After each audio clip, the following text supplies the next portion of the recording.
বিসমিল্লাহির রহমানির রহিম। আসসালামু আলাইকুম।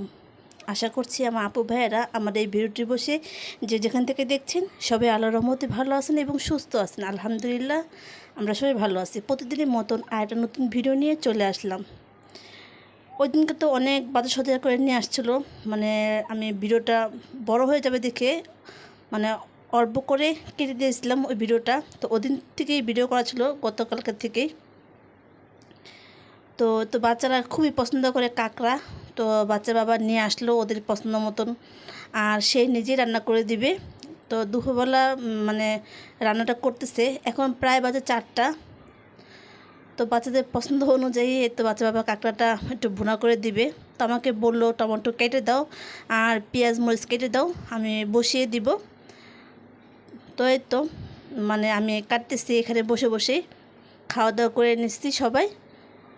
তো আজকে সন্ধ্যার সময় একটু বাইরে যাওয়ার কথা, দেখি সবাই মিলে যাব, কারণ আমরা ঈদের দিন কোথাও একটু ঘুরতে পারি নাই। ঈদের সময় আমরা সবাই অসুস্থ ছিলাম, কেউ কারো মানে কোথাও যেতে পারি নাই। আর আমার ঈদের দিন আমার ছোট ভাই দাওয়াত দিয়েছিল মেয়েদেরকে, 2 মেয়েদেরকে, কিন্তু ওরা আর যেতে পারে নাই। কারণ যখন দাওয়াত দিছে তখন ওরাই আবার আরেক বাসায় চলে গেছে, এজন্য মেয়েরা আর যেতে পারে নাই। মেয়েরা একটু কষ্টও পেয়েছিল। যাই হোক, মেয়েরা তারপরে আমার আরেক ভাইয়ের বাসায় গেল। তো অনেক দিন পর গেল, আমার মনে হয় প্রায় 1 বছর পর আমার আরেক ভাইয়ের বাসায় গেল। তো ওরা সন্ধ্যার সময় গিয়েছিল, একটু অসুস্থ ছিল। তো ঈদের আগের থেকে ওদেরও জ্বর ঠান্ডা কাশি ছিল। তো ঈদের সময় হালকা একটু জ্বরটা কমেছিল, কিন্তু কাশিটা বেশি ছিল, এজন্য তেমন কিছু খেতে পারে নাই, ঠান্ডা কোনো কিছু খেতে পারে নাই। যাই হোক, কী আর বলবো, দুই ভাইয়ের কথা শুনে আমার মেয়ে দুটা খুবই কষ্ট পেয়েছিল তাদের ব্যবহারে। অনেক দিন পর আমার মেয়েরা গিয়েছিল, কিন্তু তেমন কোনো আপ্যায়নও পায়নি। আর কথাগুলি বাচ্চা বাবা যখন শুনেছে তখন বলেছে, থাক মা, রাগ করো না। কারণ আমার বাচ্চা বাবা, আমরা কখনো আমার বাচ্চাদেরকে উল্টাপাল্টা কোনো সময় কোনো কথাই শিখাই না। তো যেহেতু বাচ্চারা বড় হয়েছে, ওরা কিন্তু মোটামুটি একটু হলেও বুঝে যে কে কতটুকু ভালোবাসা দিল বা দিল না, এতটুকু হলেও কিন্তু বুঝে। যাই হোক, ছোটো ভাই দাওয়াত দিয়েছিল ঈদের সময় বিকেলবেলা, চটপটি দাওয়াত দিয়েছিল, কিন্তু আমার মেয়েরা তো রেডি হয়েছিল। তারপরে দেখি ওরা আরেক বাসায় চলে গেছে। এখানে আমার মেয়েরা একটু কষ্ট পেল। তারপরে আবার সন্ধ্যার সময় আরেক ভাইয়ের বাসায় গেল, সেখানে তেমনটা আপ্যায়ন পাইল না, সেখানেও ওরা একটু কষ্ট পেল। যাই হোক, এখন যখন বাচ্চা বাবা শুনেছে তখন বলছে, ঠিক আছে, সমস্যা নেই, ঈদের পরে তোমাদেরকে ঘুরতে নিয়ে যাব, বেড়াতে নিয়ে যাব, তোমরা যেটা খেতে চাও সেটা খাওয়াবো। কারণ ঈদের সময় আমি অনেক অসুস্থ ছিলাম, 103 ডিগ্রির মতন জ্বর ছিল, উঠতেই পারিনি, খুবই কষ্টে মানে আমার দিনটা কাটছে আর কি। যাই হোক, এখন কাঁকড়াটা ভুনা করে দিতেছে বাচ্চার বাবাই। এখানে কিন্তু 3 জনই আছে, আমার 2 মেয়ে এবং কি আমিও দাঁড়িয়েছিলাম। আর ওনার হাতের কাঁকড়া ভুনাটা অনেক মজা, বাচ্চারা তো খুবই পছন্দ করে। আর দাঁড়িয়ে দাঁড়িয়ে বলতেছে, খুব সুন্দর ঘ্রাণ বের হইতেছে বাবা, অনেক সুন্দর ঘ্রাণ বের হচ্ছে। আর কাঁকড়াটা কিন্তু আগের থেকেই সেদ্ধ করে নিচ্ছে, সেদ্ধ করে কেটে নিছিল পিস পিস করে। তো এখন সব ধরনের মশলা দিয়ে, বেশি করে টমেটো দিয়ে, তারপরে একটু মাখা মাখা করে রান্না করবে। তো এখানে কিন্তু টমেটো না দিলেও কিন্তু চলে, টমেটো সস দিলে কিন্তু হয়তো, কিন্তু এখানে তো টমেটো সস ছিল না, এজন্য আমি বেশি করে টমেটো দিলাম, যাতে একটু কালারটাও সুন্দর আসবে আর একটু মানে একটু টকটকও লাগবে আর কি, খেতে ভালো লাগবে। তো এই সময় প্রচুর ঘ্রাণ বেরোচ্ছিলো, খুবই ভালো লেগেছিলো। দেখেন, ছোট মেয়ে আছে, বড় মেয়ে আছে, আমিও পিছনে আছি, সম্পূর্ণ কাজ কিন্তু বাচ্চা বাবাই করতেছিল। তো আমি বললাম, তোমাদের 3 জনে হাত দাও, তোমরা যেহেতু সবাই আসো, এর জন্য আমার ছোট মেয়ে হাতটা দেখাই দিল যে আমিও করতেছিলাম। তো বাচ্চা বাবা কিন্তু এখানেই দাঁড়িয়ে আছে। বড় মেয়েকে বললাম, তুমিও একটু হাত লাগাও। যাই হোক, যেহেতু বাচ্চা বাবা কাজটা করতেছিল, ওরা খুবই আনন্দ পাচ্ছে, ওর বাবা এই ওদের পছন্দের খাবারটা রান্না করে দিতেছে। তো যাই হোক, খুবই কষ্ট আমিও পেয়েছিলাম, কারণ আমার বাচ্চারা একটু অসুস্থ শরীর নিয়ে ওদের মামার বাসায় গেল, কিন্তু ওরা একটু কষ্টই পেল, তেমন কিছুই বুঝেন না, বাচ্চারা তো ছোট মানুষ, যদি কেউ একটু ভালো কথা বলে ওরা কিন্তু অল্পতেই গলে যায়, খুবই পায়। কিন্তু এরকম কোনো কিছুই ওরা পায়নি, ওরা একটু হলেও কষ্ট পেয়েছিল। তো আমি তো অসুস্থ ছিলাম, বিছানায় শোয়া ছিলাম, আর বাচ্চা বাবার কাছেই বলেছিল। তো বাচ্চা বাবা তেমন কিছুই বলে নাই, কোনো খারাপ কোনো কথাই বলে নাই, বলছে ঠিক আছে মা, রাগ করো না, তোমরা সুস্থ হয়ে না, তোমাদেরকে বাইরে ঘুরতে নিয়ে যাব, তোমরা যেটা খেতে চাও সেটাও খাওয়াবো। যাই হোক, কথা বলতে বলতে রান্নাটা কিন্তু শেষ হলো। আর আমরা কিন্তু মানে বাচ্চা বাবার রান্নাটা বসিয়ে দিয়ে সে চলে গেছিলো নামাজ পড়তে, আসরের নামাজ পড়তে গিয়েছিল। আর এর মধ্যে আমি আমার ছোটো মেয়ে বড় মেয়েও আমরা কিন্তু অল্প অল্প করে একটু খেয়েছিলাম।